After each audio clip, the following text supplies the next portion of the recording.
തങ്കളം ഭഗവതി ക്ഷേത്രത്തിൽ 14-ന് ആരംഭിച്ച ശ്രീമദ് ഭാഗവത സപ്താഹം ഈ മാസം 24-ന് സമാപിക്കും. അശ്വതി ഭരണി മഹോത്സവത്തിന്റെ മുന്നോടിയായിട്ടാണ് സപ്താഹയജ്ഞം നടത്തിവരുന്നത്.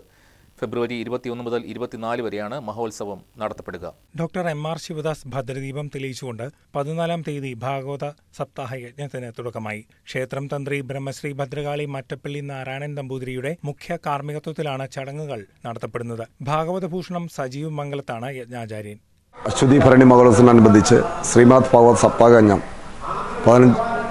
ഫെബ്രുവരി മാസം 14 മുതൽ ഫെബ്രുവരി മാസം 24 വരെ സപ്താഹത്തിനോടനുബന്ധിച്ച് അശ്വതി ഭരണി മഹോത്സവം നടക്കുകയാണ്.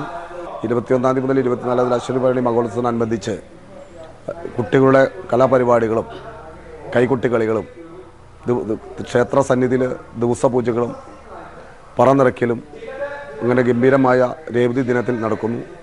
അശ്വതി ഭരണി മഹോത്സവത്തിന്റെ ഭാഗമായി മുടിയേറ്റ്, കളമെഴുത്തുപാട്ട്, ഭജന, കാർത്തിക വിളക്ക്, ദേശഗുരുതി, തന്ത്രിപൂജ, കലങ്കരിക്കൽ, കുത്തുവിളക്ക്, താലിപ്പൊലി, ഭരണിയൂട്ട് തുടങ്ങി നിരവധി കലാപരിപാടികളും ഇതോടൊപ്പം സംഘടിപ്പിക്കുന്നുണ്ട്. News desk KCV news.